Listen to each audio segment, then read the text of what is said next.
disciplina de tecnologias digitais da indústria do petróleo e gás, hoje com a apresentação do professor Sérgio Neto, da COP UFRJ. Eu não estou aqui com o título, Sérgio, mas é detecção de falhas de operação em poço de petróleo, não é isso? Isso, pode ser. Aplicações práticas de aprendizado de máquina de óleo e gás, né, como um todo, mas mais especificamente, detecção de falhas na operação de poços de petróleo. Obrigado.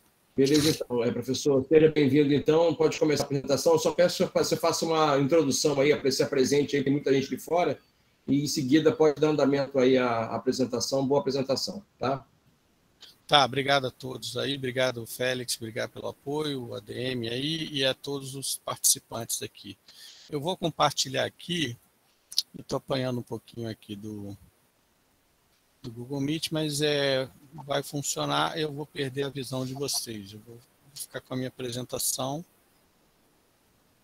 como um todo aqui na hora que eu... Todo mundo tá podendo ver aí, o título está diferente, né?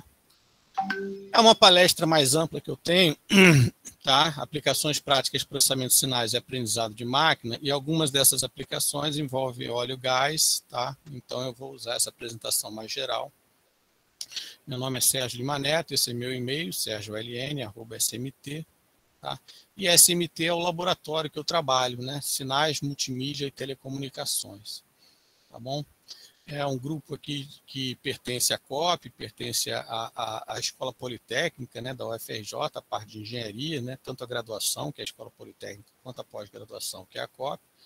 Nós somos 5 professores e nós 5 compartilhamos os mesmos ambientes de trabalho e tudo mais. Vou pular aqui, é uma apresentação geral aqui da UFRJ. Aqui são algumas imagens do laboratório, né, a parte de multimídia, visualização 3D, áudio, gravação, tem um ambiente de gravação, de edição de áudio. Parte de telecomunicações, tem alguns equipamentos aqui específicos. Aqui é o nosso laboratório durante a pandemia, né? Ninguém trabalhando. E aqui é a outra parte do laboratório. Essa salinha aqui, vocês estão podendo acompanhar meu mouse também? O mouse fica... Acho que sim, né? Essa porta, mais especificamente, é a minha sala aqui, é onde eu estou exatamente. Só uma coisa aí, Sérgio, talvez seja melhor mudar aí, não sei se você sabe aí, muda aí no PowerPoint, para o pointer laser, né? O mouse fica, o cursor fica bem pequenininho, difícil de ver. Se você conseguir mudar para o laser é melhor, mas dá para ver, sim. Aí embaixo, a caneta, ó, opções de ponteiro. Eu não tenho. Aqui. Opções, apontadora laser. Que legal. Poxa, ele fica mais visível. Fica bem mais visível. Então, essa porta aqui é o meu escritório, né? Exatamente onde eu estou. Aqui são outros colegas professores. Aqui é a parte dos alunos. É uma das partes dos alunos. Né? Aqui é uma baia de aluno. E o nosso laboratório que fica aqui no bloco H. Bloco H, né? Um cacófato complicado aqui. Eita, agora eu tenho que sair daqui do laser? Como é que funciona? Tá.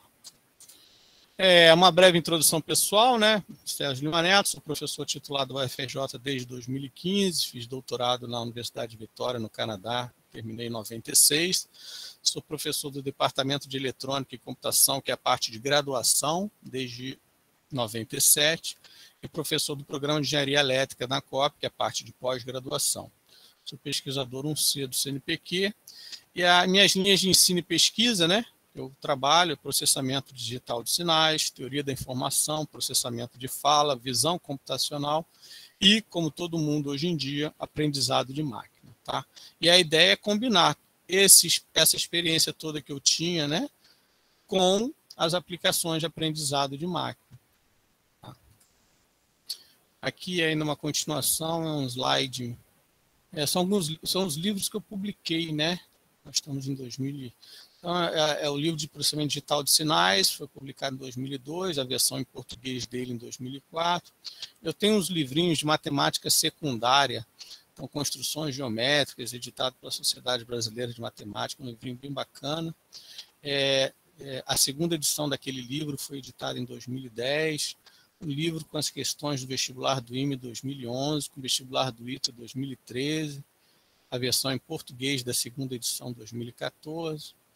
Aí teve um pequeno hiato, e aí durante a pandemia eu fiz a segunda edição do livro do IME, a segunda edição do livro do ITA, e no ano passado a gente publicou um livro pela Springer, Variational Methods for Machine Learning with Applications to Deep Networks, com um aluno bem legal, a participação do aluno também nesse livro aí. Então são os livros aí. E eu tenho aqui alguns projetos que eu selecionei, deixa eu só ver aqui meu cronômetrozinho, está tudo ok. Tá? Só que eu não vou conseguir passar por todos esses projetos, essa aqui é uma apresentação mais longa, né? A ideia desse curso aqui é uma apresentação mais curta, até para dar bastante espaço de interação com vocês, perguntas, comentários adicionais. Então, o nosso foco vai ser na apresentação de hoje, tá? Vai ser nesses 2 primeiros itens aqui. Eu não sei como é que é o costume da turma, vou aproveitar aí, o Félix, tanto pode me passar a experiência anterior, ou mesmo qualquer um da turma que se quiser, a respeito da interação. Vocês fazem, eu queria deixar vocês à vontade para fazerem perguntas durante a apresentação, não só no final. Depende do apresentador, Sérgio. Se você preferir assim, eu não tenho, acho que o pessoal pode ficar à vontade para fazer as perguntas e interromper, até porque você não vai conseguir ver o chat, né? Você está. Isso, eu estou com a tela total aqui. Aí. Exatamente. Então, acho que é melhor o pessoal assim, intervir e falar quando tiver alguma dúvida, o pessoal se sentir à vontade. Isso. Eu não consigo ver o chat, então eu não estou conseguindo ver vocês levantando a mão. Mas fiquem 100% à vontade para falar, professor, não sei o quê, e aí eu pode interromper, sim, tá? Uma das coisas que eu senti muita falta durante a pandemia foi a interação com a turma, que nesse modo remoto, ela é muito diminuída. Tá? Então, agora que a gente voltou a dar aula presencial, é um prazer enorme dar uma aula presencial quando você faz aliás, com qualquer aula, você interagir com a turma. Tá? Só que presencialmente tem um estímulo maior de interação, é forçada a interação, né? A gente tem um feedback muito maior. E remoto, por diversos fatores, a interação cai muito, tá? Isso foi uma grande pena, né? Não tinha outro formato, o formato remoto realmente foi sensacional, só que a interação, por uma série de fatores, cai muito. Então, vou tentar, como eu sempre tento, né, deixar vocês muito à vontade para me interromper, tá?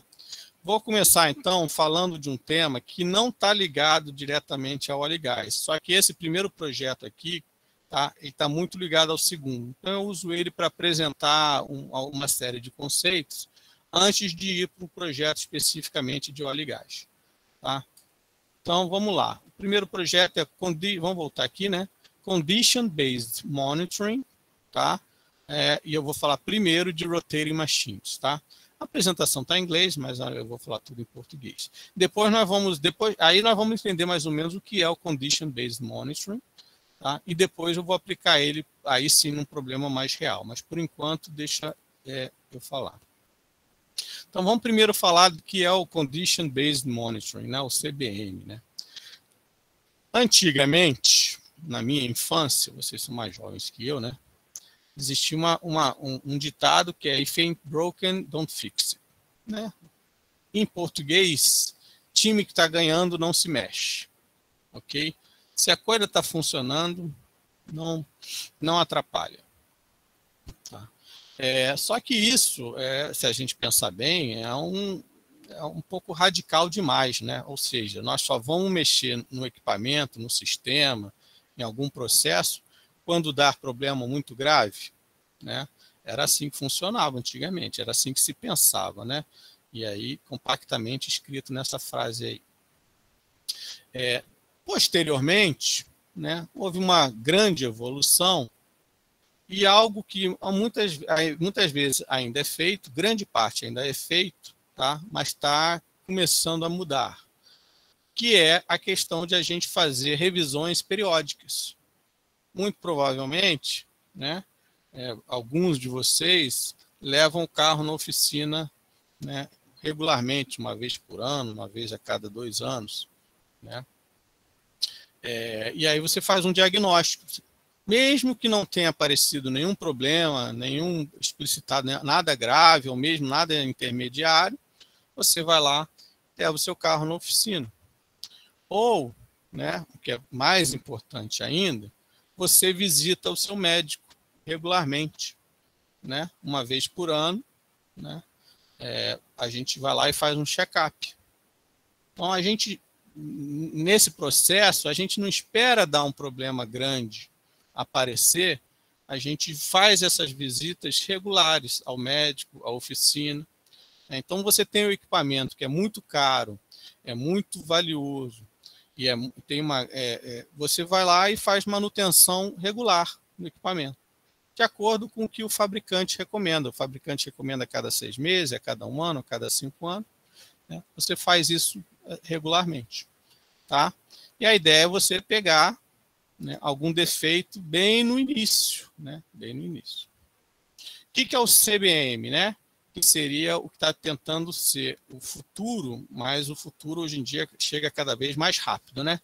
Então, o CBM, né, o Condition Based Monitoring, é a gente fazer uma análise do desempenho de um sistema, de um processo, de um equipamento continuamente. Então, não é mais esperar quebrar, não é mais fazer regularmente de tanto em tanto tempo, é fazer a manutenção continuada. Né? Como é que é feito isso? Bem, a gente coloca uma série de sensores no equipamento, no processo, e analisa os dados continuamente desses sensores e tenta, com essa análise de dados, detectar a falha, né, qualquer tipo de falha, no seu mais início possível, tá? Quando ela ainda não é nada grave. Algumas vantagens disso é exatamente, a primeira está aí, né? É detectar a falha o mais cedo possível. A segunda é você, por exemplo, aqui na parte das revisões periódicas, né? Você tem que parar, tirar o equipamento lá de operação para fazer a revisão. Então, eu, por exemplo, que uso o carro todo dia para ir trabalhar, quando eu coloco o carro na oficina, eu fico sem o carro, 1, 2, dependendo lá da manutenção, às vezes até um pouquinho mais, sem o carro. Né? Felizmente, hoje em dia tem alguns aplicativos que resolvem o problema do carro. Mas em alguns processos, né, da indústria, eu não tenho ali um substituto daquele equipamento. Enquanto o equipamento estiver fazendo a revisão periódica, o processo está parado. Aqui não. Aqui, nesse método, aqui, o processo nunca para. Você está avaliando o equipamento enquanto ele está operando, continuamente. Ok? Então, é muito legal isso. Por que isso, de repente, de uma hora para outra é viável? Por que a gente não fazia isso antes? Bem, também, antigamente, sensores não eram tão baratos. Né? Hoje em dia, sensores estão muito baratos. Antigamente, você coletar esses dados e armazenar esses dados não era tão barato. Hoje em dia, memória está barata. E antigamente, não só você coletava, armazenava, processava os dados, os dispositivos para processar não eram tão rápidos, não eram tão eficientes, não eram tão baratos. Hoje em dia, esses dispositivos baratearam bastante. Então, hoje em dia, com uma série de avanços tecnológicos, né, de hardware, tanto na fabricação de sensores, quanto na de memória, quanto nos processadores, barateou o custo disso tudo e está viabilizando economicamente essa técnica daqui. Tá? Então, essa é a evolução que eu quero mostrar. Antigamente, esperava quebrar. Atualmente, em vários casos, a gente não espera quebrar, mas faz revisões regulares. E o futuro esse que chega cada vez mais rápido, em alguns casos já está se tornando presente, mexer aqui na câmera, é tentar fazer essa avaliação do sistema, do equipamento, continuamente, enquanto ele está em operação. Isso que é o mais bacana. Né? Então, você não vai tirar o equipamento de operação, deixa ele operando. De repente, se o modo de operação dele começou a mudar, de repente o equipamento começou a vibrar demais, né? A gente consegue detectar isso mais rapidamente e aí faz uma manutenção mais rápida, mais barata, provavelmente, até porque o defeito não chegou, né? Sem atrapalhar tanto o processo e assim por diante. Então, esse terceiro modo é o que a gente chama de Condition Based Monitoring, ok? É o CBM. Nessa primeira parte aqui da minha apresentação, eu vou fazer isso num equipamento específico dentro de um laboratório. Tá? Então, esse é o equipamento com o qual eu vou trabalhar. Eu tenho um rotor aqui, mecânico, que vai girar esse eixo, ok? E vai, ao longo do eixo, eu vou ter essa massa aqui, né? Que vai ser girada junto com o eixo, tá bom? Então, esse é o equipamento que eu tenho. E eu vou operar esse equipamento, tá? Em diferentes velocidades, com diferentes modos de operação, e vou, em alguns casos, impor defeitos ao equipamento, tá bom? E vou avaliar o desempenho desse equipamento continuamente, aquilo que eu estava falando para vocês. Eu vou, enquanto o equipamento está operando, eu vou avaliar o desempenho dele, se ele está operando de forma adequada ou não. Tá. Alguém me chamou aí? Não, né? Por favor, gente, fiquem à vontade. Como é que eu vou monitorar o desempenho desse equipamento? Aqui eu tenho 3 sensores de vibração. Eu vou medir a vibração do sistema, tá? Onde é que eu faço a medição de vibração? Eu tenho esses apoios aqui do eixo, que são os mancais. Eu coloco esse mancal, esse aqui é um chamado mancal interno, porque ele está entre a massa e o rotor. E esse é o mancal externo, né? Que ele está, a massa está entre ele e o rotor. Então, esse aqui é o chamado mancal interno, mancal externo. E em cada mancal eu vou colocar sensores de vibração e vou medir a vibração do sistema nos mancais. Tá? Eu meço, como você pode ver aqui, sensores em 3 direções. Um ao longo do eixo e em 2 direções ortogonais ao eixo, na direção vertical e na direção horizontal. Então, tem 3 sensores de vibração aqui nesse mancal. Aqui tem 3 sensores também, mas os 3 sensores estão encapsulados aqui nesse único sensor. Na verdade, esse sensor aqui tem 3 sensores. Então, eu tenho 3 sensores de vibração no mancal externo, cada um numa direção ortogonal, do eixo cartesiano. 3 sensores de vibração no mancal interno. Como vocês podem ver aqui em primeiro plano, eu vou botar um microfone também para medir o barulho, né, o áudio do sistema. E aqui não está aparecendo, mas tem também um tacômetro, que é um contador de giros, tá, que vai avaliar a velocidade de rotação, nesse caso. Então, eu tenho 6 sensores de vibração, um sensor de áudio e um sensor de velocidade de rotação. Tá bom? Aqui é um esquemático, né, do sistema. Então, aqui está o nosso equipamento. Tá? 3 sensores no mancal interno, 3 sensores no mancal externo, microfone, que vai ser digitalizado, o áudio vai ser digitalizado, e um tacômetro também, que está medindo aqui, desculpa, a velocidade de rotação. Tudo isso é digitalizado, tá? Uma mesinha aqui, e é medido em um notebook, né? Fornecido pela USB, entra no notebook. O notebook, então, recebe todos esses sinais, tá bom? Então, esse é o nosso sistema aí de monitoramento. Em cima desse sistema, a gente criou uma base de dados, tá? Com diferentes medições em diferentes condições de operação do sistema. A gente chamou de base Mafalda. Tá? Demoramos 1 ano para descobrir esse nome aqui. Machinery Fault Database. Tá? Mafalda é uma base pública, qualquer pessoa pode acessar aí nesse diretório, se não tiver problema aqui na rede do meu laboratório, e você baixa essa base. Essa base, como a gente pode perceber, ela foi medida, ela foi obtida em condições de laboratório, tá? Controladas. Eu tinha uma anotação precisa da falha que estava ocorrendo. Por que eu tinha uma anotação precisa? Porque fui eu que impus a falha. Então, eu vou falar das falhas logo em seguida, quais são as falhas. Ela é bastante ampla, nós vamos perceber, e a gente tem uma quantidade bem ampla de cenários de operação. Tá? Vamos entender um pouquinho mais desse cenário, dessa base. Então, essa é a base Mafalda, né? Todos os sinais que eu adquiri são obtidos na taxa de 50.000 amostras por segundo. Tá? Todos os sinais que eu adquiri tiveram duração de 5 segundos. Então, são 50.000 amostras por segundo. 5 segundos é um total de 250.000 amostras por sinal. Faltando um S aqui, desculpa. Lembrando que são 8 sinais, 3 de vibração mancal interno, 3 de vibração mancal externo, um microfone e um tacômetro. Eu variei a velocidade do rotor de 700 até 3.600 RPM em passos de 60 RPM. Então, eu tenho 700, eu tenho 760, eu tenho 820, 880 e assim por diante, até chegar em 3.600 RPM. Né? Lembrando, mais uma vez, são 8%. Quantos cenários eu considerei? Tá?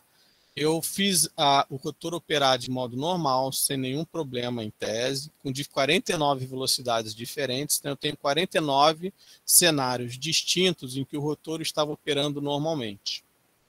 Ok? Eu criei um desbalanceamento no sistema. Como é que eu criei um desbalanceamento no sistema?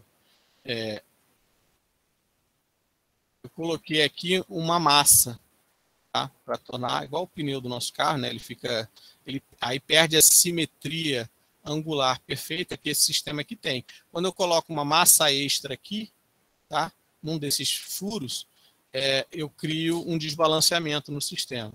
E dependendo do valor da massa que eu coloco, né?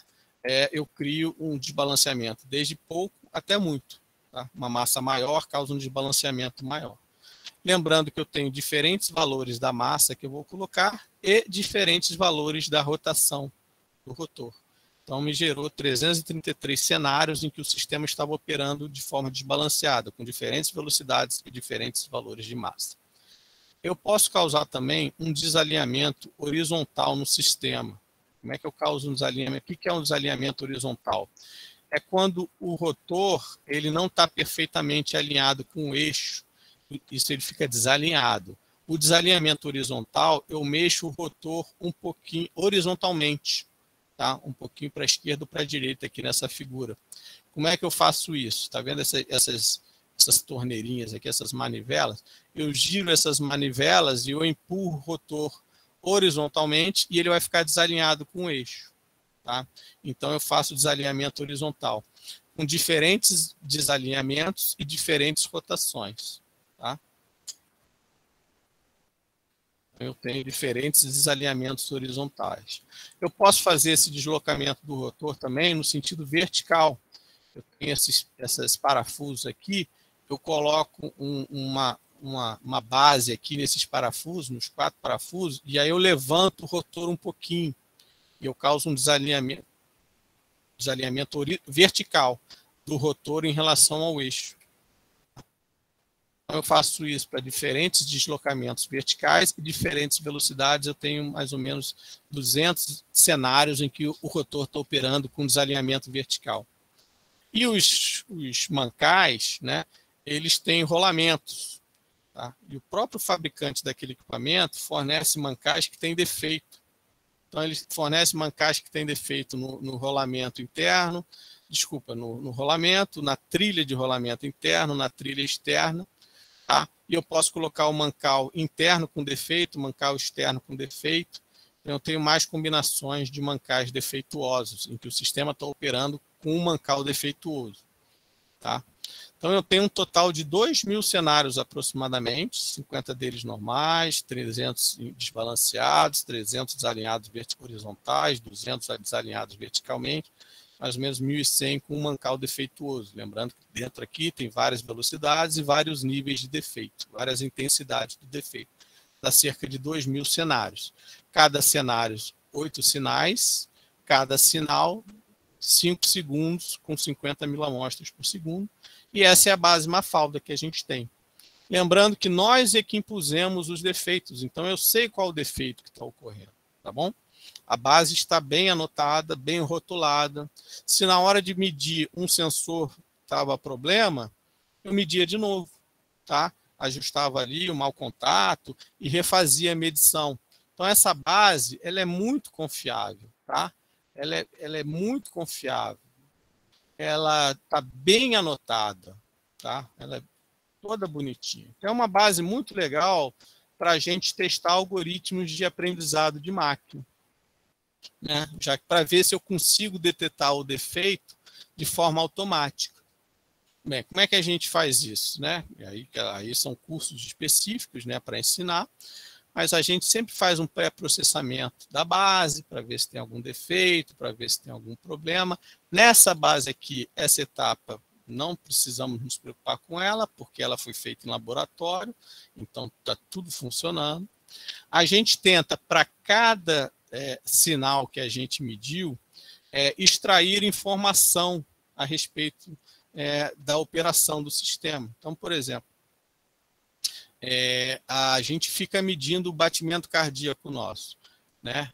Mais do que o sinal de batimento cardíaco, eu posso querer saber qual é a taxa de batimento cardíaco. Então, em vez de eu alimentar o meu sistema de aprendizado de máquina com o sinal propriamente dito do batimento cardíaco, eu extraio a informação, qual é a minha taxa de batimento cardíaco, né, que é um número a cada segundo, ou a cada 5 segundos, ou a cada 10 segundos, não sei, e você alimenta o sistema com esse número, e não com o sinal propriamente dito. Então, essa é a parte de extração de atributos, né? Em inglês costuma-se usar a palavra features, às vezes eu vejo muito characteristics também, características. Em português eu costumo usar mais o termo atributo. Eu extraio atributos, né, que são informações, geralmente numéricas, mas não necessariamente, úteis a respeito daquele sinal que vão alimentar o meu sistema de diagnóstico. Eu divido a minha base, geralmente, em 3 partes. Uma base que eu vou usar para treinar o meu sistema de classificação de falhas. Uma parte que eu vou testar o meu sistema para ver se ele está confiável.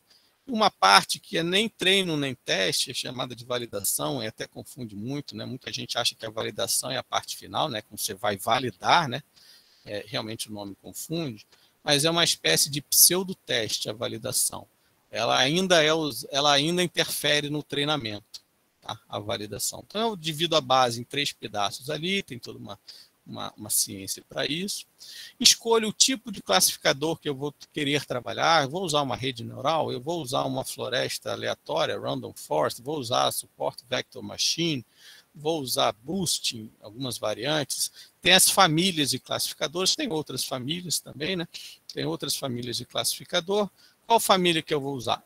Vou trabalhar com rede neural. Aí a gente tem que conhecer um pouco o ponto fraco do ponto forte de cada família, né? Para escolher, vou trabalhar com rede neural, então agora eu vou treinar a minha rede neural, vou ter que ajustar alguns parâmetros da rede neural, vou ter que ajustar o que a gente chama de hiperparâmetros da rede neural, quantas camadas são, quantos neurônios em cada camada, qual o tipo de função ativadora eu vou usar e tudo mais. Vou escolher isso, depois que eu escolher, vou tentar fazer o treinamento lá, usando a minha parte de treinamento, vou validar também os hiperparâmetros com validação, etc. Né? Vou ter que discutir quais atributos são úteis para o meu problema, quais atributos eu vou extrair, quantos, etc. Vou fazer uma análise de importância deles. E o que a gente sempre diz aqui em processamento de sinais, né? Analisar os resultados. Hoje em dia, essa parte aqui está toda ela programada. A gente não interfere muito nela, né? Isso aqui já está programado em Python, em C, em MATLAB, em qual linguagem você quiser. Nós, usuários desses sistemas, não entramos aqui. A gente usa ele já como uma caixa preta ali, como tudo pronto. Mas os resultados, em geral, a gente olha a média do resultado, deu tantos %, mas eu sempre falo para os alunos, não só olha a média, né? Olha os resultados, né? Listen to the data. O dado, o ser humano tem olho, tem ouvido, tem tato, paladar, etc. Esses nossos sensores são extraordinários. Tá? A gente consegue extrair muita informação dos resultados, não só a média. Tá? A média é um número que é bom, né? Sintetiza muita coisa num número só, isso é bom, mas às vezes é ruim, porque sintetizar muita coisa num número só, você acaba sintetizando demais. Então você pode extrair mais informação do que só a média de desempenho do seu sistema, outras informações adicionais. Então a gente faz isso aí, não vou entrar em detalhes nisso, né? Não é o objetivo aqui dessa aula / palestra. Aqui é só para a gente ter uma ideia, né? Aqui é o espectro, né? A representação no domínio da frequência de um sinal de vibração quando a máquina está operando no modo normal, tá? Numa rotação de cerca de 50 RPM, um pouquinho abaixo. Na verdade está em hertz aqui, então não está em rotação por minuto, né? Está em rotações por segundo. Então por minuto seria aproximadamente 3.000 RPM, né? 50 Hz. E quando ela está operando numa certa falha, eu posso até dizer para vocês que essa falha aqui é o desbalanceamento, aparece um pico aqui no dobro da frequência fundamental, essa aqui é a frequência fundamental, aparece um pico no dobro da frequência fundamental. Tá? Então isso aí é específico desse problema, né? Isso aí nos indica, nos dá uma dica que, olha, trabalhar no domínio da frequência para este problema é importante, é útil, tá? Nos dá também uma dica de que tipo de atributo a gente pode extrair para analisar esse problema. Então, atributos, por exemplo, do tipo posição dos picos, valor dos picos do espectro, são importantes, número de picos no espectro, tá? Esses atributos para este problema são interessantes e assim por diante, tá? Neste problema aqui, com essa base, é uma base pública, eu já orientei alguns projetos de graduação, né, o TCC, em cima dessa base. Já orientei até mesmo trabalho de mestrado e doutorado também, em cima dessa base. A gente trabalhou, então... esses foram os atributos que a gente extraiu. Claro, a velocidade de rotação, que o tacômetro me diz. Quais são os 4 primeiros picos da FFT, né, da representação do sistema do sinal no domínio da frequência, e algumas características estatísticas do sinal, né, média, variância, valor máximo, valor mínimo, e algumas estatísticas de ordem mais alta. Esses são os atributos que eu usei para alimentar o meu classificador de falhas. Usei várias famílias de classificador de falhas, tá? Algumas delas vocês já devem ter ouvido falar, Random Forest, floresta aleatória, rede neural, SVM. Essa aqui é menos conhecida, mas ela é bem bonitinha, bem elegante, tá? Vou mostrar aqui, a gente publicou esse trabalho aí, foi publicado no Journal of the Franklin Institute, num artigo de 2018, tá? E aqui são os resultados, né? Eu treinei o sistema e depois eu separei um pedacinho da base para testar, né? Isso aqui são resultados de teste, né? Chamada matriz de confusão. Então, eu tenho aqui a classe normal, a classe desbalanceada, de desalinhamento horizontal, desalinhamento vertical, problema no mancal interno, problema no mancal externo. Okay? Eu fiz essa separação aqui, né? Aqui é a classe verdadeira e aqui é a classe estimada por mim, pelo meu sistema, né? Então, eu tinha 4 classes normais ali na base de teste e eu consegui identificar 4 classes normais, mas uma delas foi identificada, uma desalinhamento horizontal foi identificada como normal. Teve um erro aqui. Então, quem está na diagonal principal foi a classificação acertada. Quem está fora da diagonal principal foram erros de classificação. Então, aqui a gente tem um erro, que era desalinhamento horizontal, que foi identificado como normal pelo meu classificador. Teve um desbalanceamento, que foi identificado como problema no mancal interno, e um desalinhamento, problema no mancal externo. Aqui foram 2 sistemas que eu desenvolvi, não vou entrar em detalhes, mas o desempenho também bem parecido. Esse aqui teve 3 erros, os erros são diferentes, mas os 2 tiveram o mesmo desempenho em termos médios, né? Foi a mesma taxa de acerto, se eu não me engano, se a gente fizer a conta aqui, dá mais de 99% de acerto. Tá? Dá em torno de 99%, não sei se um pouquinho a mais, um pouquinho a menos, 99% de acerto. Tá? Então, assim, é um sistema que funcionou muito bem, tá? Esses são sistemas usando aquele método que eu citei ali, do Similarity Based Modeling, tá? Então, um sistema que funcionou muito bem, é uma base muito bem, ela é ampla, ela é bem documentada, ela é bem anotada, tá? E ela é muito bacana para você justamente aprendizado de máquina, porque tudo funciona nela, é uma base bem legal. Por quê? Porque os dados estão limpos, os sensores estão todos corretos, as medições estão sempre perfeitas, a anotação não tem erro, tá bom? Então, as coisas funcionam com ela, tá? É bem legal, uma base bem bacana. Agora, a gente passa para a vida real, né? Vamos sair do laboratório. Então, vamos fazer um Condition-Based Monitoring, que vocês já pegaram a ideia do que é, só que em cima de poços de petróleo operacionais, são poços operacionais, tá? Eu não sei quem é da área aí de óleo e gás, eu mesmo não sou, né? Já me apresentei aqui para vocês, eu particularmente não sou nenhum especialista. Então, a gente tem uma figurinha aqui em que a gente tem uma plataforma flutuante, né? Dessas aí, FPSO. Aqui no fundo, a gente tem, fundo do mar, a gente tem uma árvore de Natal, né? Aquele equipamento ali que faz a conexão do poço de petróleo propriamente dito com as linhas, né, tanto de produção quanto as linhas de serviço. Então, a gente tem aqui a linha de serviço, a linha de produção aqui está em preto, a linha de serviço em vermelho, a árvore de Natal e a plataforma. Esse é o nosso sistema, né? Esse é o nosso equipamento que nós queremos monitorar. Como é que nós vamos monitorar esse equipamento? Bem, existem alguns sensores aqui na árvore de Natal, lá no fundo do mar, né? Sensores que medem temperatura e pressão em diferentes pontos, antes da válvula, depois de uma válvula. E existem também sensores aqui na plataforma, tá? Existe uma válvula aqui chamada PCK, então você tem sensores, novamente, geralmente sensores de temperatura, pressão e às vezes de fluxo também, tá? Em diferentes pontos do sistema.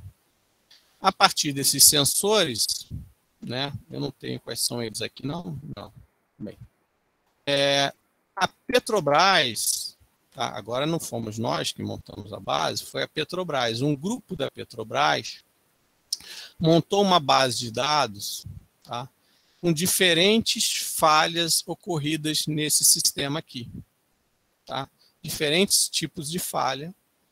Então, por exemplo, ela chamou de classe 0 o sistema operando em modo normal, classe 1, a falha 1, um aumento abrupto no BSW, classe 2 de problema, fechamento espúrio da válvula DHSV, classe 3, golfadas severas, classe 4, instabilidade no fluxo, quer dizer, uma golfada é uma instabilidade no fluxo, mas quando essa estabilidade foi muito grande, foi do tipo golfada, foi colocado como classe 3. Um outro tipo de estabilidade, novamente não fomos nós que fizemos a base, são especialistas nesse tipo de sistema de processo, né? 344 casos de instabilidade de fluxo, perda rápida de produtividade, restrição rápida da válvula PCK, incrustação na válvula PCK, acúmulo de hidrato na linha de produção. Então, essas foram as falhas ocorridas e eles, durante anos, provavelmente, né, alguns anos, anotaram esses defeitos e salvaram as medições daqueles sensores durante esses defeitos, né? E criaram uma base que eles chamam de 3W Dataset e publicaram essa base num artigo, né, de 2019, nessa revista aqui, Journal of Petroleum Science and Engineering. Então, é uma base, gente, real, de problemas reais, de uma empresa real, né? E é difícil uma empresa colocar os problemas dela em público. Colocou, né? Colocou os dados públicos. Essa base é pública, tá? Public Data Set, Realistic and Public Data Set. Aqui é só engenheiro da Petrobras, Ricardo Vargas, com quem eu já trabalhei, Daniel Barrio Nuevo, com quem eu já trabalhei. Esses dois eu conheço sim. Os outros é o grupo deles lá, durante anos. Essa base está pública para quem quiser, tá? Chamada 3W Dataset. Baixe esse artigo aqui, tem maiores informações sobre a base. Agora, vamos olhar com calma essa tabela aqui, né? Pô, bacana, 1984 eventos, bem parecido com a Mafalda, né? A Mafalda tinha 1950, né? Aqui tem 1984 eventos, né? A primeira coisa que que salta aos olhos, pô, parecido com a Mafalda. Bem, a primeira coisa que a gente percebe é que metade dos eventos não são reais, são simulados. Eles usaram também algumas ferramentas de simulação. Então, dos 1984, 940 são eventos simulados, tá bom? Bem, tudo bem, na Mafalda 100% era simulado, né? Eram simulados, aqui 50% é simulado, 50% são reais. Fala, pô, beleza, agora não, mas são 50% reais, beleza. Opa, 600, ou seja, dos reais, cerca de 60%, na verdade, não é defeito. É normal. Então, daqueles 2.000 lá, sobraram R$1.000. E em termos de falha mesmo, são 400 falhas, ocorrências de falha, já que 600 são ocorrências normais. E das 400 ocorrências de falhas, 340 estão concentradas num único tipo de falha, sobrando cerca de, se minhas contas não estão incorretas, provavelmente estarão, sobrando cerca de 450, 550 para as outras, não, nem isso, né? Falei besteira. Se são 400, sobrando 60 para as outras falhas. 54, 59, 79, 69, 72, 84. 84 ocorrências para 7 tipos de falha, 340 para um único tipo de falha e 600 do tipo normal. Pô, mas estou eu aqui criticando essa base? Longe disso. Essa base é uma base... Isso aqui é aquele jargão, chegou até a virar clichê já. Isso aqui vale ouro, né? Hoje em dia vale gasolina. Está mais caro que ouro. Aqui é um exemplo de que é um hidrato, né? Eu sou leigo da área, eu não sei de quem de vocês é especialista, quem de vocês trabalha com isso, talvez vários de vocês conheçam isso aqui a fundo. Isso aqui é o que eu falava, acumular hidrato é problemático. Aí eles me explicaram o que é um hidrato. Então, hidrato é isso aqui, seja, esse cubo de gelo aí. Só entope, é igual um ataque cardíaco, né? É um infarto, literalmente, né? Que acumula ali e é um gelo e entope 100%, e isso aí a gente só pode imaginar o problema que é um negócio desse. Então, isso aí é só para ter uma ideia. Isso aqui é uma outra forma da gente ver a base, propriamente dita, entender um pouquinho melhor a base, tá? Aqui são os sensores, tá? Então eu tenho pressão na PDG, na válvula PDG, né, que está lá na plataforma, pressão na TPT, temperatura na TPT, pressão a montante na CK, temperatura jusante na CK, pressão a jusante na CKGL, temperatura. Então, na verdade, a base 3W Dataset tem esses 7 sensores aqui. Tá? Esses 7 sensores. Os valores das medições obtidas por esses 7 sensores, se eu não me engano, minuto a minuto. Né? Minuto a minuto. Então, aqui a gente tem, por exemplo, aqui é o sensor de um deles. Aqui deveria estar uns 7 sensores, só que eu só estou vendo 4 aqui. Deve ser só 4 por facilidade de visualização. Tá? Então, aqui estão eles variando ao longo do tempo. E o grupo que desenvolveu a 3W Dataset, esse grupo merece uma medalha. Eles são especialistas no assunto. Eles colocam uma anotação da seguinte forma. Esse trecho, está vendo esse fundo verdinho claro? Não sei se está passando bem para vocês aí. Significa que o sistema está operando normalmente. Quando aparece o fundo amarelo, é que o transiente de uma falha começou. Tá bom? Essa aqui é a falha do classe 2. Aí tem que voltar ali na tabela para a gente lembrar qual é a classe, mas não é importante saber qual é a classe. É importante a gente perceber que tem essa anotação lá na 3W Dataset, eles indicam instantes de tempo em que o transiente começou. E quando está em vermelho, é que o transiente terminou. Significa que a falha agora está totalmente estabelecida. Então, aqui a gente está usando aqui o código de cores de um sinal de trânsito, né? Então, verde está normal. Aqui o amarelo, transiente de falha, está ocorrendo. Em vermelho, a falha está totalmente estabelecida, tá? E tem essa anotação.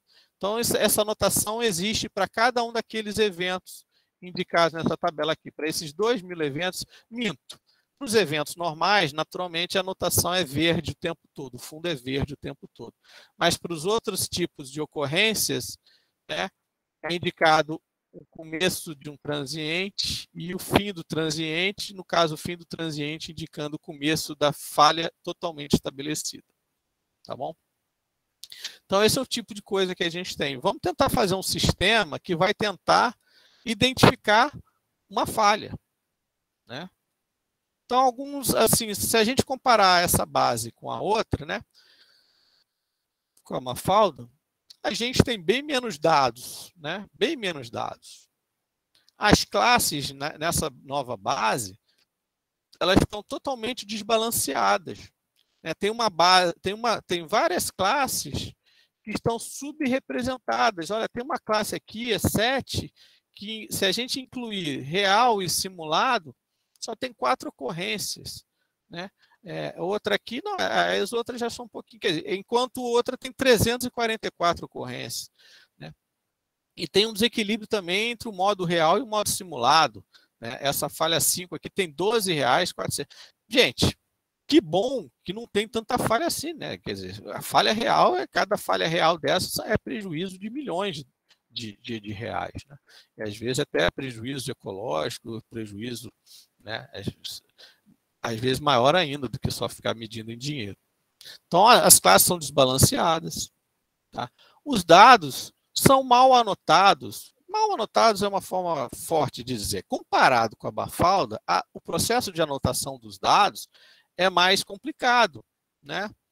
Quem é que aqui, está vendo esse sensor aqui? Olha como é que tem essa queda abrupta aqui dele, né? Aqui provavelmente é uma ruptura importante e você vê que a anotação aqui do fundinho amarelo, ele começa antes, por algum critério lá do operador, né, da pessoa que formou a base. Aqui também, esse outro sensor aqui, ó, a temperatura está aqui, de repente a temperatura cai abruptamente, né? Eu que sou leigo no assunto, eu colocaria aqui o transiente começando aqui, né? E não aqui, um pouquinho antes. Então, essa anotação é bem mais difícil, é bem mais complicada, bem mais complexa, e por causa disso, ela carrega um pouco mais incerteza do que no caso da Mafalda, né? Então, essa base aqui tem uma série de dificuldades que a Mafalda não tinha. Não tinha porque foi feita em laboratório, e essa daqui tem porque ela é real. Boa parte dela é real. Então, imagina aqui que eu estou fazendo a medição lá de uma daquelas falhas, né, de uma falha aqui, incrustação e acúmulo de hidrato, e o meu sensor deu problema, né? Puxa, o sensor lá de temperatura mediu, não entregou nada, entregou tudo zero, está errado. Pô, vamos fazer de novo a falha. Se fosse a Mafalda, eu fazia tudo de novo. Vamos refazer o defeito, vamos ajustar aí o mau contato, vamos fazer. Aqui, na vida real, a gente não pode fazer isso. Então, ao mesmo tempo eu estou criticando, na verdade eu estou sendo um pouco irônico aqui, essa base é sensacional, mas ela traz uma série de dificuldades para a gente, para quem trabalha com aprendizado de máquina. Então, os nossos algoritmos têm que lidar com tudo isso. E o mais complicado, né, é que nada disso eu posso reclamar com o meu cliente, né? Todas essas dificuldades aqui, né, não vou chamar de defeito, vou chamar de dificuldades, obstáculos, né? Eu não posso reclamar com o meu cliente, a sua base está desbalanceada. Ele vai falar, ué, é o que eu tenho. A sua base está incompleta, tem vários sensores ali que às vezes estão desligados. Ele fala, Sérgio, é o que eu tenho. Isso são situações reais. Não adianta você me fazer um classificador que só funciona no laboratório. Eu preciso de um classificador que funcione em situações reais, e nada melhor do que ter situações reais, né, para treinar um sensor, um classificador que tem que funcionar em situação real, né? Então, bem, a metodologia é a mesma de sempre, tá? É a mesma. Claro que agora, essa etapa de pré-processamento aqui é crítica. A gente descobriu que tem vários sensores desativados. Então, a gente precisa ver o que fazer com eles, né? Algumas ocorrências ali tinham dados muito incompletos. A gente vai continuar levando elas em consideração ou não? Tem alguma decisãozinha assim. Quais atributos nós vamos estudar? O domínio da frequência faz sentido agora? Se fizer, ok. Se não fizer, não faz sentido extrair atributos ligados ao domínio da frequência, né? Como é que vai ser a divisão? Nós vamos trabalhar com todas as falhas, mesmo aquelas que estão subrepresentadas? É importante, elas são críticas, vale a pena isso, arriscar? Tá? Então, esse procedimento, que é um slide muito parecido com o anterior, enquanto o outro durou uma semana, esse aqui durou meses, anos, para a gente definir a metodologia adequada. A gente fez 3 tipos de experimentos. Tá? Novamente, é uma base pública, quem tiver interesse, baixa ali o artigo, acessa lá o site. O primeiro experimento que a gente fez foi o que a gente chamou de um classificador binário de falha. Eu quero saber se o meu sistema está operando no modo normal ou se o meu sistema está operando no modo falha. Então, esse é um classificador binário. Eu vou colocar todas as falhas juntas no mesmo saco, né? E vou colocar o modo normal no outro saco. e eu vou fazer um classificador que vai tentar descobrir qual saco que o sistema está operando. Se está no saco normal ou modo falha. Então, ele é um problema mais simples, tá? Eu só preciso saber se é modo falha ou modo normal, apesar de ser simples, mas é um problema muito importante, né? Então, eu fiz aqui, isso aqui, se eu não me engano, é usando floresta aleatória, tá? Random Forest, tá? Tá aqui escrito, desculpa, tá aqui escrito, Random Forest. Então, aqui o NT é o número de árvores, o MD é a profundidade da... São os parâmetros, né? Os parâmetros do meu classificador, depois que eu escolhi qual a família de classificador que eu vou trabalhar, no caso aqui a floresta aleatória, ele tem alguns parâmetros que eu tenho que ajustar, então eu faço uma série de treinamento, de ajuste de parâmetros, tá? E gerei 3 modelos aqui, diferentes medidas de qualidade, de desempenho, tá? Então aqui a coluna é acurácia, ou seja, se eu estou acertando se é modo normal ou modo falha. Então você vê aqui a acurácia, 99% eu consigo classificar, né? Resultados maravilhosos. Aí você fala, poxa, espetáculo, então quase tão bom quanto a Mafalda. Só que isso aqui é a acurácia geral, tá? Se eu voltar um pouquinho aqui, a gente vai perceber que tem dados simulados, dados reais, tá? E eu não quero saber se meu sistema está funcionando para dado simulado. Eu posso até usar o dado simulado para desenvolver o meu classificador, mas para medir desempenho dele, é mais correto, vamos dizer assim, medir o desempenho só nos dados reais, tá? Então, a gente usou essa outra métrica aqui, que é a acurácia nos dados reais. Isso aqui é uma acurácia geral, né, resultados extraordinários, mas quando a gente pega a acurácia só para os dados reais, olha como é que caiu bastante, né? Já cai para 77% de acurácia. Ainda é um bom resultado, é um muito bom resultado, mas está longe de ser padrão Mafalda, né? E olha como é que aqueles dados simulados mascaram o desempenho, né? Essa aqui é a acurácia considerando todos os tipos de ocorrências, reais e simuladas. Poxa, 98%. É o sonho de todo mundo, ainda mais num problema real. Mas aí quando você coloca só os casos reais, a acurácia já cai para 77%. Tá? Esse experimento aqui, eu botei todas as falhas num saco só. Tá? Então a gente criou o experimento 2. Será que esses resultados aqui, que são resultados médios, né, se refletem, como é que eles se refletem individualmente para cada falha? Tem alguma falha que eu classifico melhor do que outra falha? Esse número aqui, esse experimento não diz nada sobre isso. Então a gente criou o experimento 2, que é a classificação do modo normal versus só a falha 1. Tá? O modo normal versus a falha 2, o modo normal versus a falha 3, e assim por diante. Tá?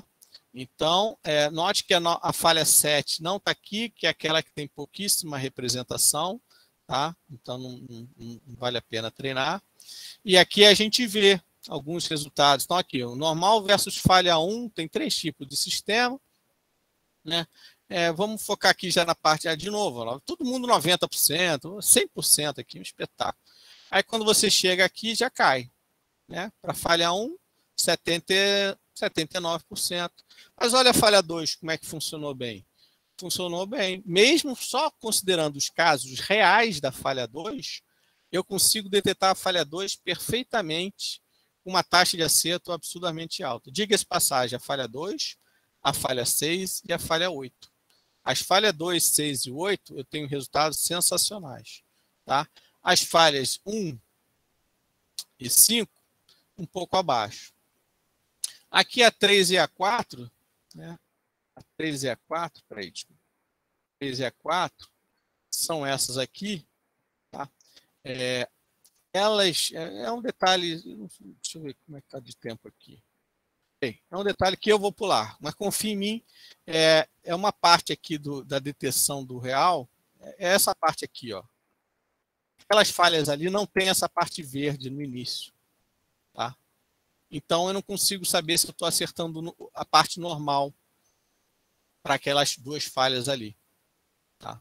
Aquelas duas não tem isso. Então, essa coluna aqui mede o desempenho também naquela parte verde. Porque se eu ficar detectando, se eu disser que é falha o tempo todo, isso também não é bom, né? É fazer falso alarme demais. Então, eu preciso saber se eu estou acertando aquela faixa verde. Essa coluna está medindo isso, tá? Então, aqui, como essas duas falhas não têm aquela faixa verde, então eu não consigo medir. Mas essas... Então, aqui a gente vê, enquanto o experimento 1 ficava todas as falhas dentro do mesmo saco, agora eu pude isolar elas, só que eu isolei uma de cada vez. E percebi algumas que eu tenho um desempenho sensacional e outras que o desempenho não é tão... é muito bom ainda, e outras, infelizmente, eu nem consegui avaliar esse desempenho. Então, por causa disso, a gente foi para o experimento final, que é o experimento 3, né, que esse é o chamado sistema multiclasse. É um classificador de falhas multiclasse, em que eu vou colocar vários sacos. O saco da classe normal, ou a falha 1, ou a falha 2, ou a falha 8, se eu não me engano, mais uma vez pulando a falha 7. Tá? Quando eu vou para esse problema, esse é um problema muito mais complicado que os problemas anteriores, né? Muito mais difícil. De novo, se eu olho aqui para a acurácia geral, os números são excelentes, mas quando eu vou aqui para a acurácia só para os casos reais, já tenho 70% de acerto. Né? Cai bastante. Né? E a gente vê a dificuldade que é comparado com a Mafalda. Na Mafalda, eu dava 99% de acerto, até mesmo nesse exemplo multiclasse. Tá bom? Agora não. Agora eu vou para 72% de acerto. Tá?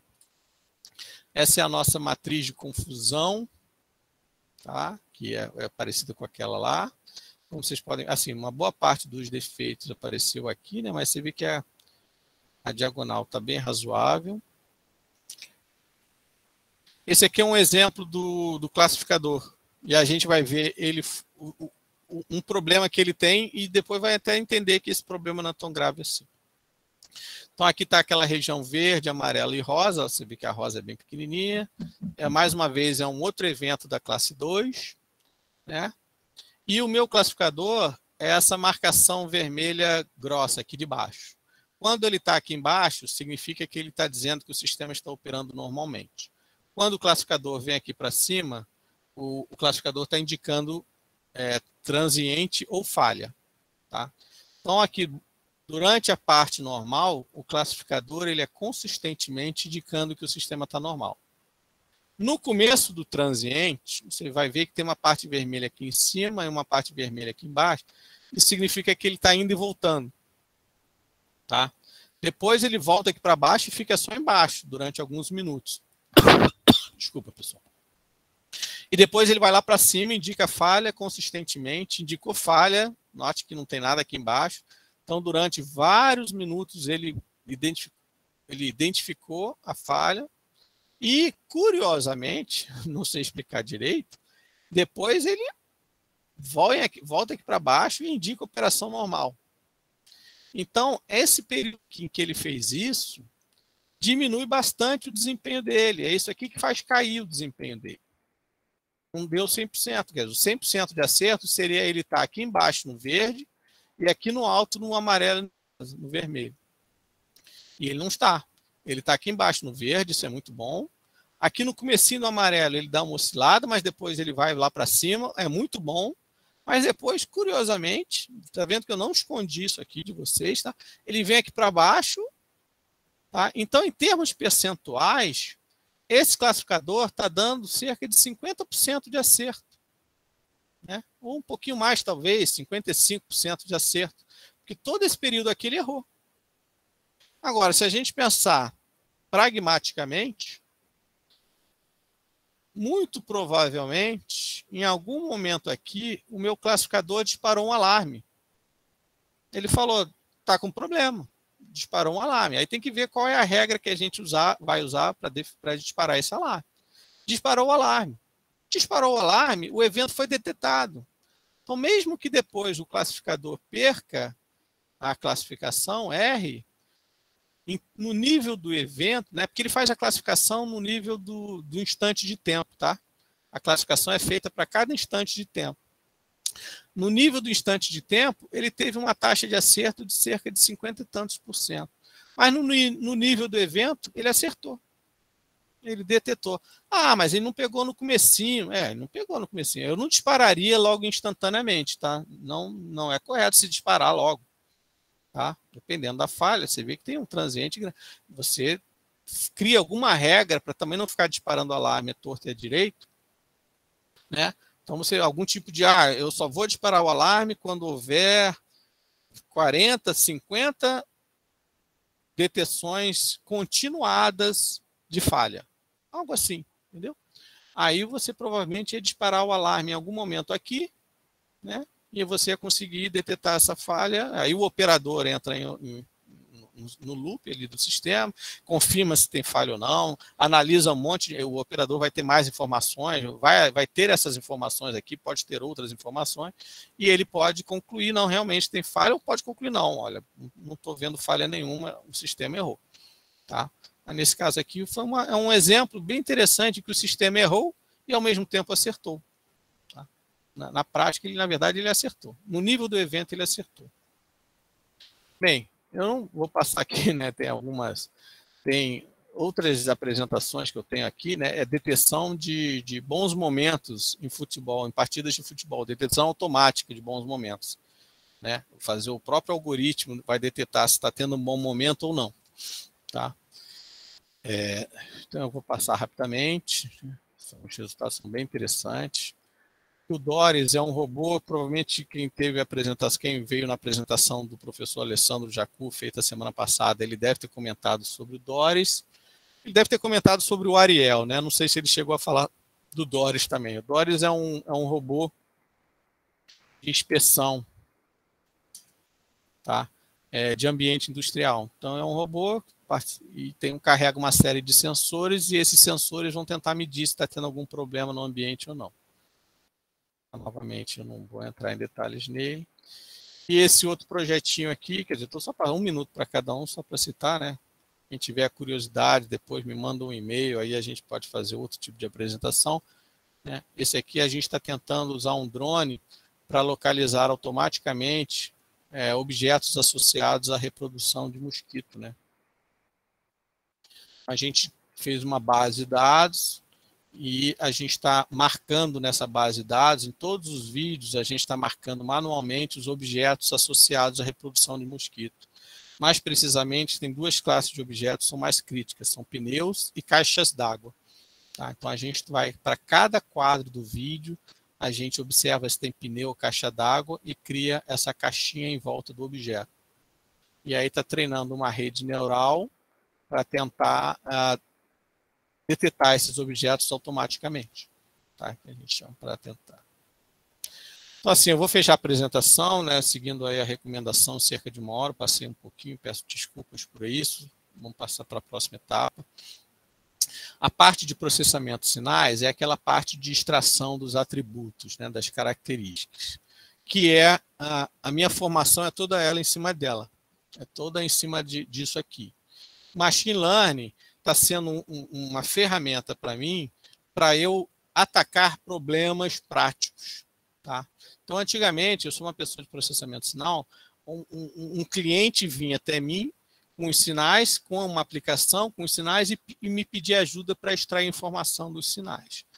Hoje em dia, com Machine Learning, né, eu posso, combinado com o meu expertise de processamento de sinais, eu mesmo posso ser o meu cliente, que é o que eu tenho sido, né? Então, a combinação dessas 2 áreas de pesquisa está me permitindo trabalhar nesses projetos aí que eu apresentei para vocês e outros, tá? E realmente a combinação das duas, né, é muito interessante, né? Eu fiz essa brincadeira assim, ela faz milagres, né? A gente está fazendo, as aplicações são as mais diversas. Esse curso que vocês estão fazendo, né, é sensacional. Eu gostaria de fazer esse curso, porque vocês vão ter um apanhado assim gigantesco de possibilidades, né? E todas elas com isso aqui em comum, Machine Learning. Eu aqui tenho a minha formação de processamento de sinais, né? Que exploro também, né? Não vou jogar fora ela. Então, geralmente as minhas aplicações eu tento fazer sistemas melhores, né? Porque eu tenho maior expertise nisso aqui. E eu uso machine learning como uma caixa preta, né? Só que é uma caixa preta que potencializa o meu conhecimento para aplicações as mais diversas possíveis, né? A gente falou aqui desde detecção de falhas em poços de petróleo, identificação de bons momentos em futebol, monitoramento, aqui é por visão computacional, a gente trabalhou com a parte das câmeras, né? A parte da visão do robô Doris, e detecção de objetos de mosquito. Olha que bacana, né? E tudo isso porque a gente consegue combinar bem esses dois grandes campos de pesquisa. Tá? Uma brincadeira que eu faço aqui, é muito divertido trabalhar nesses campos. Tá? Claro que 90% do tempo as coisas não funcionam. Né? A gente apresenta aqui o sistema quando já está funcionando. Mas, para a gente chegar nesse estágio, tem 90% de suor, muita GPU rodando, muito treinamento, muito tempo gasto aí do aluno, claro, né? O aluno que faz todo o trabalho. Mas eu coloco aqui algumas observações, né? Tem um C. Tudo isso aqui é legal, tá? Mas, tem sempre um mas, né? Você tem que saber o que você está fazendo. Não é apertar um botão e as coisas vão funcionar, tá? E esse é o maior gargalo de todos. O dado tem que te ajudar, tá? O dado tem que te ajudar. E um pouco que eu tentei mostrar aqui nessa palestra foi isso, por isso que eu fiz questão aqui, palestra-aula, né? De falar os dois lados, né? Os dados me ajudando. Poxa, é uma delícia trabalhar com a Mafalda. Quem tiver um tempo, um dia, uma oportunidade, né? Pega ela, vai se divertir, vai funcionar, você vai testar, vai funcionar, né? E aí depois nós pegamos uma base bem mais complicada, claro, um problema muito mais complexo, totalmente real, né, com todas as dificuldades que um problema real carrega, e a gente já enfatizou elas todas aqui. E aí os resultados que vocês chegam tão longe dos 100%. Né? E aí você fala, está longe porque o algoritmo está errado, porque eu fiz alguma coisa errada, ou porque o problema é muito mais complicado. E aí só a experiência que você vai ter que você vai ganhando confiança para saber se é o problema, se é você, se é o programa, e assim por diante. Mas eu recomendo bastante aí vocês se aprofundarem nessas linhas, nesses trabalhos, nesses problemas, né?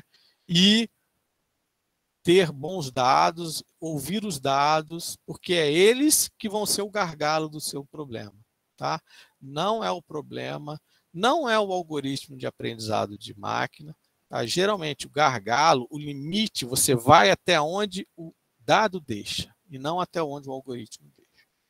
Tá bom, pessoal? Alguma bibliografia aqui, alguns papers. Obrigado a todos. Essa aqui é a minha página profissional, né? Dentro do meu laboratório, meu e-mail profissional, meu e-mail Gmail também não deixa de ser profissional, às vezes eu uso também, que é o meu nome todo, @gmail. Me coloco aqui à disposição de quem, alguma pergunta, algum detalhe específico, algum comentário, qualquer feedback, fico à disposição de todos vocês aí, tá? Bom, professor Sérgio, obrigado. Então, não sei, durante a apresentação o pessoal não colocou pergunta aqui no chat, mas, pessoal, está aberto aí a pergunta. Alguém tem algum questionamento, algum comentário? Pode falar, José Marcelo. Bom dia, professor Sérgio. José Marcelo. Se você tem assim, dados de simulação, algo determinístico, né? Isso pode compor o modelo junto com, no caso, alguns modelos como rede neural, né? Você pode ajudar o modelo se você tiver dados de simulação? Sim, sim. Essa linha se chama Data Augmentation, né? A grande questão, né? Não sei se eu já ouvi esse clichê, eu cheguei até a citar aqui, né? O dado é o novo ouro, né? Data is the new gold, the new oil, para quem é da indústria, né? Data is the new oil. Eu costumo brincar que eu mudo um pouquinho, eu diria annotated data is the new oil. O dado anotado, o dado rotulado, e melhor ainda, o dado bem anotado, tá? É o novo óleo. Dado, todo mundo tem. Dado todo mundo tem aos montes. Hoje em dia é muito fácil gerar dado. Sensor está barato, memória está barato, vamos gerar dado atrás de dado. Tá? Várias vezes uma empresa se aproximou de mim e falou, poxa, eu tenho dado, eu tenho muito dado. Eu falei, tá bom, então me dá os dados. Aí ela te dá um terabyte de um HD que foi coletado há 10 anos, sem nenhum tipo de anotação, sem nenhum tipo de uniformidade. Tá? Então, conseguir dado anotado é muito difícil. Deixa eu usar aqui um exemplo vou voltar aqui para a minha apresentação, até nesse problema que eu não citei, né? Que eu não foquei nele. Né? Esse aqui. A gente pega um drone, sobrevoa uma comunidade, né? Com a devida autorização da comunidade, tá? Até porque no Rio de Janeiro, se você sobrevoar um drone, uma comunidade, o seu drone vai ser abatido a tiros. E nem deveria você fazer isso mesmo, não pode, né? Privacidade das pessoas, mas você consegue autorização, você sobrevoa, e eu estou querendo identificar os objetos de interesse, né? No meu caso, os pneus, por exemplo, né? Bem, para eu ensinar uma rede neural a detectar os objetos de interesse, eu tenho que dizer primeiro para a rede neural quais são os objetos de interesse. Então, eu tenho que marcar os objetos de interesse. Já imaginou essa etapa de marcação? Pega um quadro do vídeo, coloca aqui o pneu, marca. Opa, tem um pneu embaixo, que complicado, marca. Okay? Faz isso para todos os pneus, para todos os quadros de um vídeo. Um vídeo tem 24 quadros por segundo. 1 minuto de vídeo tem, se eu não errei em conta aqui, aproximadamente 1.500 quadros. Um minuto de vídeo, 1.500 quadros. Pega um vídeo de 3 minutos, são 4.500 quadros. Né? É muito complicado, mas a gente fez isso, tá? Fez isso. Agora, será que eu não posso inserir artificialmente um pneu no meu quadro? Né? E qual é a vantagem de eu inserir artificialmente o pneu? Como eu estou inserindo o pneu, eu sei aonde eu estou inserindo o pneu, a marcação daquele pneu que eu inseri é automática.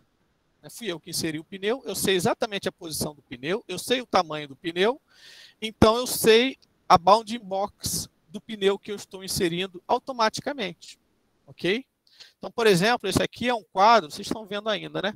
Esse aqui é um quadro que tem uma série de pneus inseridos artificialmente. Tá? Tem uns que são meio óbvios, né? Esse aqui parece estar voando, né? Esse aqui parece que foi carcomido. Esse aqui também está voando. Mas você consegue me dizer quais são os verdadeiros? Tem uns aí que você fica na dúvida, né? Se eu não me engano, olha que eu já fiz essa apresentação algumas vezes. Tem 2 pneus aí que são de verdade. Né? Eu teria dificuldade de dizer quais são os de verdade e quais não são. A resposta está aqui no próximo slide. Ah, não. Esses que estão em azul são de verdade. Eu vou voltar aqui. Ó. Então, esse é de verdade. E esses 2 que eu achava que eram de mentira são de verdade. Então, você vê como é que é. Então, esses aqui que são de verdade, eu tenho que ir lá e botar essa marcação na mão. E esses que são artificiais, a marcação deles é automática. Então, voltando para a sua pergunta, é possível? Sim, é possível. É muito usado porque, geralmente, esses dados simulados, esses dados artificiais, têm a marcação facilitada. Tá? Isso aí se chama Data Augmentation, né? Data Augmentation. É um campo de pesquisa muito amplo. Como fazer isso? Cada problema tem um tipo tem técnicas específicas. No meu caso aqui é um problema visual. Tá? E sim, agora, o perigo está em você usar esse dado simulado para avaliar o desempenho do seu sistema. Tá? Às vezes o seu sistema fica muito bom para o dado simulado. Poxa, eu consigo agora, o meu sistema que detecta pneu, ele detecta meus pneus maravilhosamente bem. Aí quando você vai ver, o sistema que detecta o pneu detecta maravilhosamente os pneus inseridos artificialmente e os pneus reais ele não consegue ainda distinguir bem. Tá? O normal é que ajuda. Então, por exemplo, se você tinha uma taxa só usando os pneus verdadeiros, o seu sistema detetava cerca de 70%, se você fizer uma boa inserção artificial, né? Ou seja, que a inserção artificial fique a mais natural, a mais realista possível, e o treinamento consiga refletir isso, você às vezes consegue aumentar a sua taxa de acerto de 70% para não sei quanto, em cima dos pneus reais, tá? Então, sim, é muito usado o uso de dados artificiais, simulados, para melhorar o modelo, mas você tem que tomar alguns cuidados, tá? Para fazer isso. E não é trivial, não. Só apertar um botão, então vou fazer isso, não. Tem que ter série de cuidados, sim. Mas esse campo é muito explorado, tá? É bem legal até. A gente está fazendo isso, estudando isso no problema lá dos mosquitos. Tá bom? Não sei se deu para responder aí. Também não sei se há outra pergunta, se há algum comentário. Pessoal, mais alguma pergunta? Aqui o Sebastião colocou agora, desculpa aqui. No caso que a dificuldade de interpretação na falha, existe algum backup para se apurar aquela falha? Sem dúvida, Sebastião, principalmente no nível de desenvolvimento, que eu sempre recomendo, é o seu classificador não ser a palavra final, tá?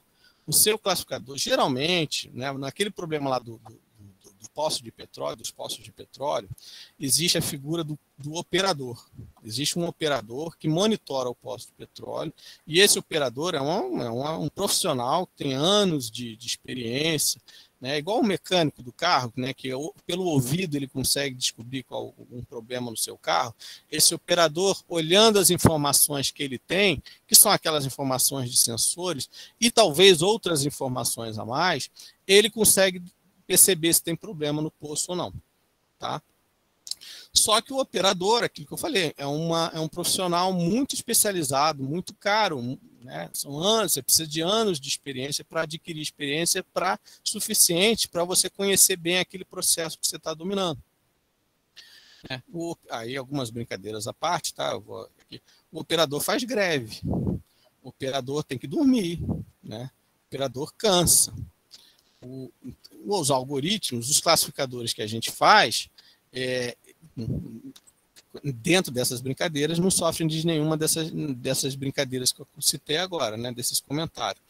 Então, só que o nosso classificador não tem anos de experiência que o profissional tem, tá? Então, eu hoje em dia, se o operador estiver descansado, eu confio muito mais no operador do que no meu sistema. Ok? Então, deixa o operador lá. Só que o nosso sistema pode ser uma informação a mais para o operador. Não é para o sistema substituir o operador. É para o sistema ajudar o operador. Então, é uma informação a mais. Tá? E, no geral, o operador consegue monitorar um certo número de poços. Tá? Com a ajuda do sistema, ele talvez possa operar mais poços, porque vai ter uma ajuda a mais ali para ele. Tá? Então, a palavra final, hoje em dia, é do operador. Tá? Ele que vai realmente confirmar, não, está tendo falha, ou não, isso aqui o sistema não se preocupa, o sistema identificou, porque o operador ele recebe outras informações. Ele, por exemplo, pode saber se alguém fechou a válvula. Né? O sistema detetou a válvula, fechou, ele falou, não se preocupe, eu sei que quem fechou a válvula fui eu. Ou eu sei que a válvula está fechada. Né? A gente fechou isso aí ocorreu porque estamos fazendo manutenção não sei aonde. O sistema não tem essa informação. Então, o sistema, ele está lá, vamos dizer assim, entre aspas, burramente, né? Ele está dando lá então, ele dá um apoio. Então, né, existe algum backup? Sim, o operador é o backup, o operador é o responsável. O sistema é uma informação a mais para ele. Tá? É como se fosse um sensor a mais. Isso se chama até um sensor artificial para o operador. É um sensor que ele pode gerar alarme, aí quando gera o alarme, o operador olha para aquele poço ali com um pouquinho mais de atenção e toma uma decisão baseada tanto naquele alarme que foi gerado pelo sistema, quanto nas outras informações laterais que o operador também tem. Tá bom?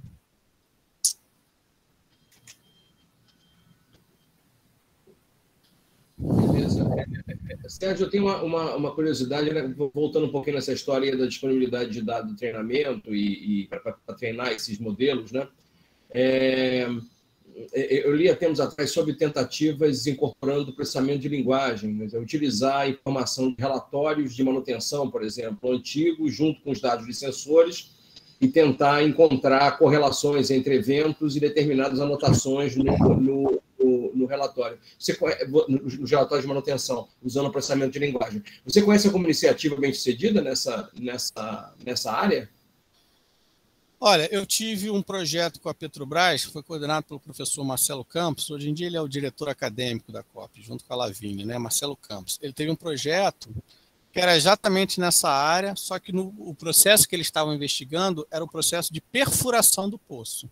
O que a gente viu aqui já é de operação. Então, o poço já está perfurado, já está equipado, já está instrumentado e já está operando, né? Esses defeitos que a gente analisou aqui. Lá era o processo de, durante a perfuração, aí tem também uma série de falhas possíveis de ocorrer durante a perfuração, tá? Eles têm uma série de sensores também, o processo é todo sensoriado, e tem a informação, né, dos boletins de ocorrência, os chamados boletins de ocorrência. Então, eles trouxeram esse problema para o Marcelo, né? Eu sou da equipe do Marcelo, uma daquelas portas ali do lado da minha sala é a porta do Marcelo Campos, e a ideia foi fazer exatamente isso. O que aconteceu? Na verdade, boa parte só que você precisa extrair a informação desses boletins, né, do texto. E a extração de informação do boletim cai em algum daqueles problemas que eu comentei com você, né? Tem uma falta de uniformidade absurda, cada operador escreve de um jeito, cada operador coloca a informação de um jeito, às vezes a mesma informação aparece de formas diferentes, às vezes informações diferentes aparecem da mesma forma, né? Então isso tem uma dificuldade tremenda. Então boa parte do projeto foi focada nesta etapa de extração de informação dos boletins, tá? Então a gente treinou uma rede neural para, tendo o boletim, ela automaticamente identificar os problemas de forma a evitar essa diversidade de anotações, inclusive considerando uma parte de texto livre, né? Porque geralmente os boletins têm uma parte estruturada, que é meio múltipla escolha, é A ou B ou C, A, B, C, A, B, C, A, B, C, D, E, mas tem uma parte que é livre. Então a gente fez uma rede neural e, olha, a taxa de acerto é surreal. A gente conseguia extrair a informação útil daquilo ali e depois correlacionar com as anotações com os sensores, tá? Bem legal. Só que aí, infelizmente, né, 2 anos a Petrobras teve aquele soluço ali, administrativo financeiro, era um projeto que estava para ser renovado, foi considerado, e aí entrou no soluço e foi descontinuado. Tá? Então, mas dentro do... Eu cheguei até a pensar em trazer ele para essa apresentação, mas dentro do limite de tempo ali de 1 hora e pouco, eu achei melhor não. Mas sim, Félix, você que está aí, quando a gente me manda um e-mail se quiser conversar mais assim, sobre os projetos, porque realmente foi uma coisa super bem sucedida. A gente ficou bem feliz com os resultados também. Beleza, obrigado, Sérgio. Pessoal, tem mais alguma pergunta, alguma dúvida?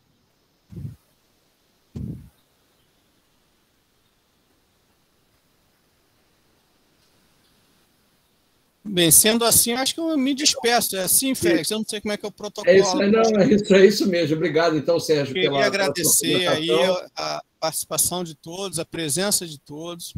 Eu não sei se é justo, se eu tenho direito, mas eu vou pedir mesmo assim. Quem quiser dar qualquer feedback, pode me mandar e-mail. De preferência, se não quiser se identificar, manda para o Félix, né? Eles têm o seu contato, Félix? Tem o meu da Alexandre. Aí o Félix torna ela não identificável e me repassa aí, tá? E me coloco à disposição, gente. Achei essa iniciativa do Alexandre bem bacana. Infelizmente, com restrições de tempo, a gente não consegue se aprofundar. Quem tiver interesses assim dentro desses problemas que eu apresentei, dessas coisas, pode ser por e-mail, num primeiro contato, e quem sabe depois a gente pode até marcar uma reunião, um encontro, né? A gente está aqui, eu fico na minha sala no Bloco H, no Laboratório SMT, faço também a apresentação do laboratório como um todo, estou à disposição, tá bom? Inclusive de sua também, Félix. Obrigado, agradece aí ao Alexandre pela oportunidade. Agora, pessoal, transmito sim. Tá? Obrigado, então, pessoal. Todos, então. Marcos, a gente pode encerrar a gravação aí, tá? Muito obrigado a todos aí. Tá bom, pessoal. Uma terça, tá? Obrigado, pessoal. Tchau. Bom dia e bom trabalho. Tá todo mundo.